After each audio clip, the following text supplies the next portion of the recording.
Have you ever walked out of a meeting with a client or finished a deal negotiation and thought, man, that did not go the way I planned? I know I have. Negotiation is one of the most critical skills that we need as a real estate professional. And yet it's something many of us overlook or struggle to master. And here's the kicker.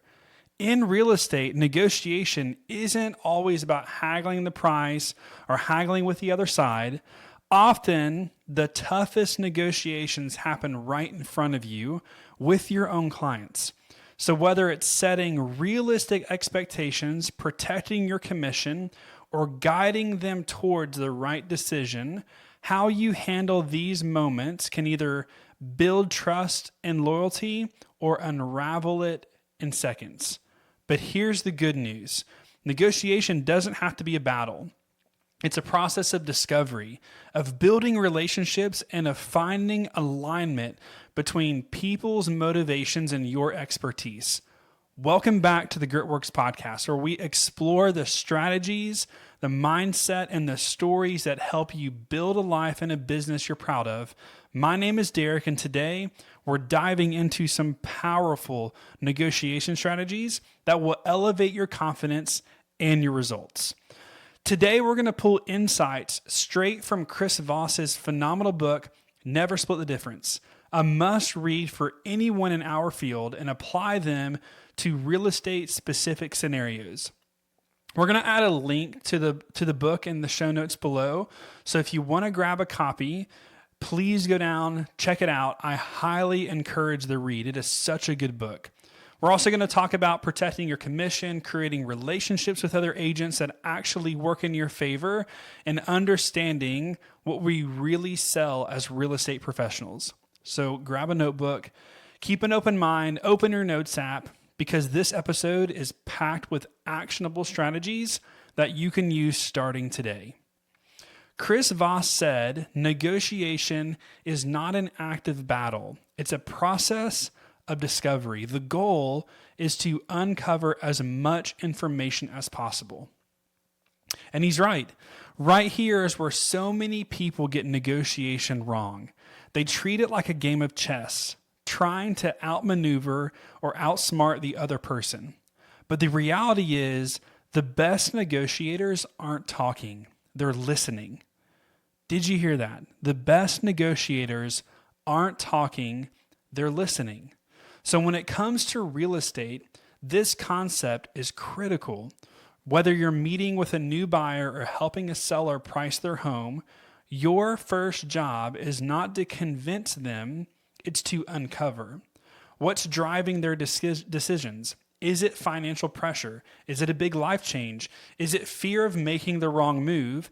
These motivations aren't always obvious. It's up to us to discover them. So how do we do that? We do that by asking the right questions. Here are a few of my favorite questions to ask to start uncovering instead of playing chess. The first one, what's the most important thing to you in this process? What's holding you back from moving forward? If everything goes perfectly, what does it look like from you? Here's my favorite one from the buyer's perspective. Once I find you the perfect home, what would that do for you and your family? These are open-ended questions that get your clients talking, and the more they talk, the more you learn. And once you understand their motivations, you can position yourself not just as an agent, but as a trusted advisor who's on their team. So here's a pro tip. Pay attention to what's not being said. This is a skill called active listening, which can help you discern things that aren't being said by your client. If one of the greatest skills is listening, then one of the biggest things that you can do in the negotiation is listen to the things that are not being said. So are they hesitating when you talk about their budget? Are they fixated on a certain price point, but they can't explain why? Sometimes what's missing from the conversation is the key to unlocking what they really need. So pay attention to what's not being said. Now let's pivot to a less obvious aspect of the negotiation. And what I would argue is the relationships that you have with other agents in your local marketplace is so important, because you might not think of this as quote unquote negotiating, but in a business where getting to the closing table is somewhat in the hands of the other party. This tactic and strategy is going to help you by being perceived by other agents to be able to get your clients and their clients to the closing table. It will inevitably impact your success of getting deals, because though it's not traditional negotiating, you can get yourself in a better position by befriending and being a great agent to other agents out there. So let me explain. Imagine you're in a multiple offer situation. You're representing the buyer. The listing agent has 4 offers to review. Why would they prioritize yours? Sure, price and terms matter, but here's the truth. Agents are more likely to advocate for offers that come from people they trust and respect than those that they don't. Or, here's a caveat. They would be willing to share with you what would have to happen to get the deal done if they can trust you that you can get to the closing table. I've actually experienced this in my own career. Like I remember very vividly building good relationships with agents. And in the market that we were in back in COVID, there were some times where the offers that I wrote weren't the best offers. But because I had really good relationships, I would have agents call me and say, hey, Derek, if your clients can do X, Y, and Z, we would love to work with you. That's what I'm talking about. Even though it's not traditional quote unquote negotiation, because I've leveraged that as a tool in my tool belt, I'm able to negotiate with my client and with the other agent by letting them understand we're going to get to the closing table if you choose to work with us. So if you've built a reputation as someone who communicates clearly, follows through with what they've said, and makes the transaction smooth, I can almost promise you that other agents will want to work with you. And that's just not being nice.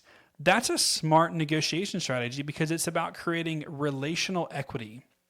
But on the flip side, if you've built a reputation as someone who's difficult to work with, who doesn't follow through, who never has the answer, I can promise you other agents will begrudgingly not want to work with you. Like they would rather work with anybody else but you. So how do we be the other agent? The one who is approachable, the one who communicates clearly, follows through, makes the transaction smooth. Here are a few simple things that you can do. Just be professional. In every interaction, be approachable. Respond promptly and thoroughly to requests. It shows that you're a reliable person. Acknowledge the other agent's hard work during the transaction. Like a quick, hey, really appreciate you. You're keeping this on track. It goes a long way with the other party. This might not sound like traditional negotiation, but it's setting the stage for better outcomes for you and your clients. Because when another agent advocates for you to their client, they are negotiating on your behalf. And that's the point that I want to make. Some of the best negotiators have other people negotiate on their behalf. And that can make all the difference in a competitive market. All right, so the elephant in the room, I mentioned it at the top of the show, is commissions. So let's talk about it. Let's talk about protecting commissions. If you've been in this business for any sort of time, it doesn't matter if you've been in it for a month or 10 years, I'm sure you've already had a client ask you to lower your fee. And if you haven't been there yet, I can promise you it's coming. And in these moments, it's easy to feel defensive or even tempted to say yes, especially if you're worried about losing the deal. But here's the thing. The moment you discount your commission, you've immediately discounted your value. And if you're not confident in your own worth, like my argument is, why should the client be confident in you as well? If you're not even confident in your own worth, that you would go down on what your value is, why should your clients be confident in you as well? Ultimately, if you, let's say, discount your commission because the client asked you to do so, your client has become a better negotiator than you in the moment. So my argument is, why should they trust you with their largest tangible asset if the client just proved to you that they are a better negotiator than what you are? So how do we handle this? One of my favorite tactics comes straight from Chris Voss in the book, and he asks the question, how am I supposed to do that? So let's break it down. When a client asks you to lower your commission, to lower your value, maybe they ask, can you do it for X instead of Y? Instead of immediately defending your rate, instead of immediately defending why they should work with you, just calmly respond with, how am I supposed to do that? What you're doing here is flipping the pressure back onto them, and you're making them justify the request. And most of the time, and I've seen this personally, they'll start backpedaling. From there, you can anchor your value and emotions and outcomes. And Chris gives a really good example in the book. He says, what does a good babysitter really sell? It's not childcare. A really, really good babysitter does not sell childcare. They sell a relaxed evening. At the core basis of getting a babysitter, yes, they're there to take care of your kids, but what are you getting as the outcome of the transaction is you're getting a relaxing evening. And that's the key. You're not just selling your services. What you're selling is peace of mind, financial security, and a smooth process. So here's how you might frame it. Hey, I understand where you're coming from. And this is after you've asked, how am I supposed to do that? They've backpedaled. You just say, hey, I understand where you're coming from. Let me share with you what you're getting for the fee that I charge. I'm not just listing your home. I'm not just helping you buy a house. I'm here to X, Y, Z, protect your equity, reduce your stress, make sure you walk away with the best possible outcome. And honestly, it's just not something I'm willing to compromise on because of X, Y, Z, A, B, C that I do. So you're not just selling houses. You're selling the idea of being able to all the things that your UVP is. And if you really want to drive it home, share a specific example of when your expertise saved your clients money, time, headaches, whatever it is. In an earlier episode, we talked all about storytelling. Storytelling is an incredible, powerful tool in moments like these because it makes your value tangible and it makes it so that people can be relatable. And so I love the question, how am I supposed to do that? And remember, just like a babysitter, they're not selling childcare. They're selling a relaxed evening for you as the parents. So what are you selling? That can be real estate related, but it's not directly houses. I hope you get that kind of mind example, because if you can really process through that and you can share a UVP on what you're truly selling, which is reduce stress, walking away with the best possible outcome, protecting equity, all of that just goes into storytelling on why you can't compromise on what you do. So let's talk about one of the most underrated negotiating tactics. It's mirroring and matching. We've talked about this again on a previous episode of the show. And Chris says, mirroring is the art of insinuating similarity, which facilitates bonding. And let me tell you, it works like magic. So whether you're talking to a client or another agent, you can be mirroring and matching so that you can create consistency and bonding with the other person. So what does that look like? What is mirroring? Mirroring, in its simplistic form, is repeating the last 2 to 3 words of what the other person just told you. So this keeps the conversation flowing. And as you become really good at that, it just becomes super natural. And I would say you would start doing it more in your personal life, just like what you do in your professional life. It also shows the other person that you're listening to them.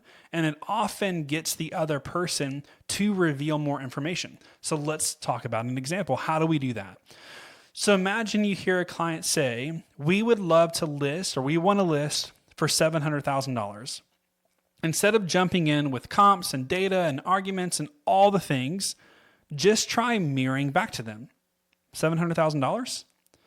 Whatever you say back to them, it's the last 1 to 3 words in a question form to the client.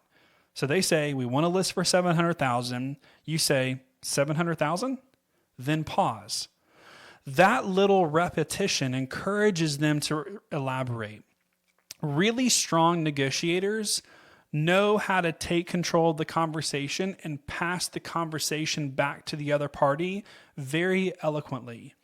And so you can be in charge of the conversation and have the other party speak based on an action that you do. So by passing the ball back to their court, they're going to now elaborate why that was so important to them. So they say, we want to list for 700,000. You say 700,000. They say, yeah, because the house down the street sold for that, or we want to do this and we want to do that, or they give whatever they want to say to justify that price or that comment in their mind. And now, so instead of just defending and going right to comps and doing whatever you would have typically done, you now have context for their price. Now you've created an opportunity to educate them on the market without being confrontational. It's so important. This is why mirroring and matching is so crucial when it comes to negotiating. Here's another example.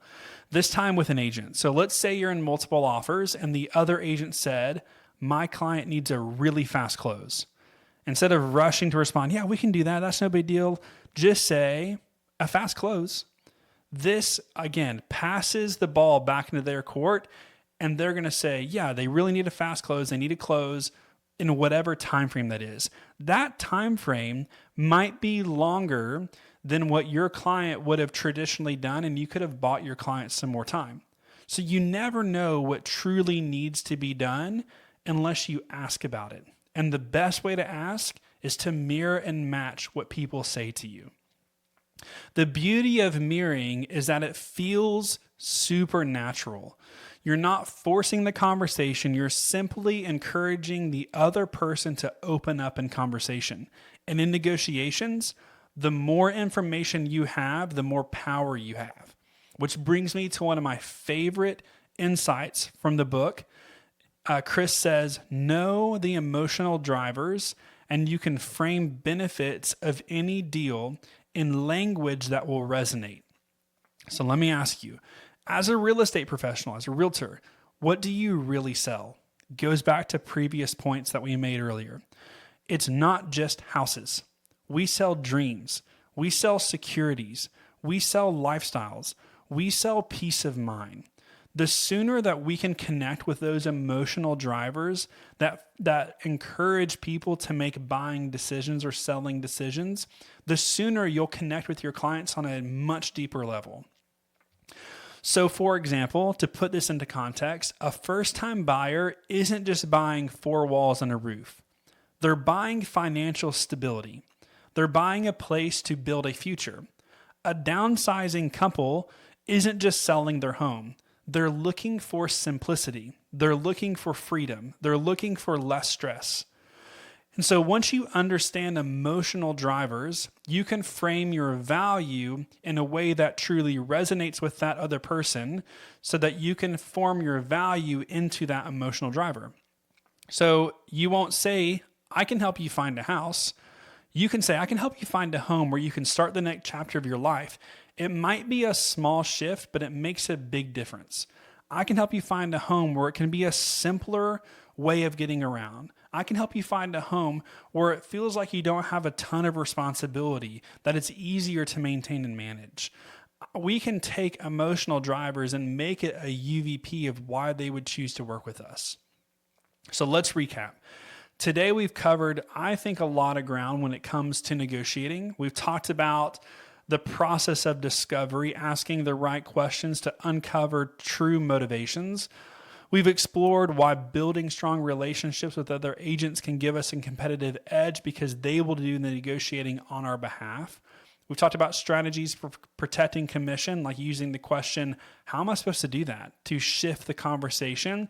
We've learned how mirroring and emotional framing and drivers can transform the way that you connect with your clients and negotiate deals. But here's the challenge. This week, I want you to try at least one of these tactics in your business. Maybe it's asking a better open-ended question to understand your client's needs. Maybe it's reframing your value when someone challenges you on your commission, or maybe it's just mirroring and matching in the next conversation that you have. Whatever it is, whatever one you choose to enact this week, pay attention to how the other party responds. You will be amazed at the difference a small tweak and shift can make when it comes to negotiations. And hey, if you've got a negotiation win or even a challenge you're working through, I'd love to hear about it. So shoot me a message, share it on social media, leave a comment below. Let's keep the conversation going because I want to see you level up so that you can have a better experience with your clients. Remember, great negotiators don't just win deals, they create a radical change to their clients' lives. That's it for the podcast today. Thank you for joining me. Feel free to leave us a like, give us a comment, subscribe so that you get notified of all of our new episodes that come out weekly, and we'll see you next week on our next episode. This episode of the Gritworks podcast is sponsored by the Caldwell Group at eXp Realty, a real estate team in Northern Kentucky and Cincinnati, Ohio. The Caldwell Group is one of the top teams in the Northern Kentucky and Cincinnati markets that strives to produce results for their clients that they're working with.